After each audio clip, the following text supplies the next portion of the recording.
তকদির বা ভাগ্য। আপনি অফিসে যাচ্ছেন বাইকে করে, মাঝপথে আপনি অ্যাক্সিডেন্ট করলেন একটা রিকশার সাথে।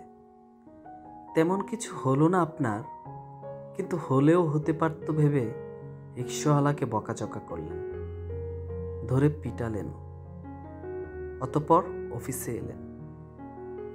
এবার অফিস ডেস্কের চেয়ারে হেলান দিয়ে বসে বসে ভাবছেন, আল্লাহ বোধহয় তকদিরে লিখে রেখেছেন বলেই আমি আজ ছোটোখাটো একটা অ্যাক্সিডেন্ট করে বেঁচে ফিরলাম। না হলে কি যে হতো আজ আমার সাথে। আল্লাহর শুকরিয়া করলেন। ঠিক তখনই আপনার কলিগ মনসুর সাহেব এসে আপনাকে জিজ্ঞেস করলেন, কি হয়েছে ভাই, কি ভাবছেন? আপনি তাকে পুরো ঘটনাটা বললেন এবং বললেন, আল্লাহ ভাগ্যে লিখে রেখেছেন বলেই বেঁচে ফিরলাম। তিনি তো আগে থেকেই সব লিখে রাখেন, কেন যে আল্লাহ এটা লিখলেন আজ আমি অ্যাক্সিডেন্ট করব। এই বলে একটা দীর্ঘশ্বাস নিলেন। তখন মনসুর ভাই বললেন, দেখুন ভাই, আপনি যা ভাবছেন তা কিন্তু সঠিক নয়। তকদির বা ভাগ্য নিয়ে আপনি যা জানেন তাতে ভুল আছে। আপনি বলে উঠলেন, কি ভুল মনসুর ভাই? এবার মনসুর ভাই বলছেন, দেখুন ভাই, আপনি আজ বাসা থেকে অফিস আসার পথে অ্যাক্সিডেন্ট করবেন, বেঁচে যাবেন, রিকশাওয়ালাকে পেটাবেন, তারপর অফিসে আসবেন।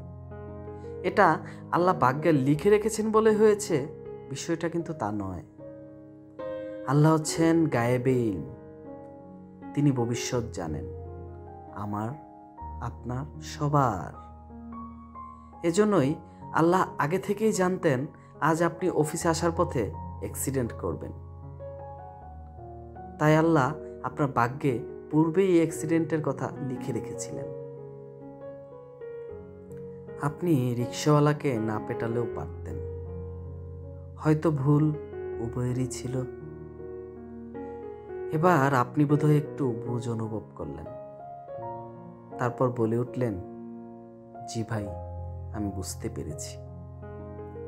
সুতরাং আপনারাও সবাই নিশ্চয়ই বুঝতে পারলেন, আমরা যা করছি ভালো মন্দ উভয় কিছুই আল্লাহ ভাগ্যে বা তকদিরে লিখে রেখেছেন বলেই করছি, এটা সম্পূর্ণ ভুল। বরং সর্বশক্তিমান আল্লাহ সবার ভবিষ্যৎ জানেন, আর জানেন বলেই লিখে রেখেছেন, আর আমরাও ঠিক তেমনটাই করছি। এখানে একটি কথা বলে রাখা উত্তম, তকদির বা ভাগ্যের পরিবর্তনও ঘটে, আর তা একমাত্র দোয়ার বদৌলতে। ধন্যবাদ সবাইকে।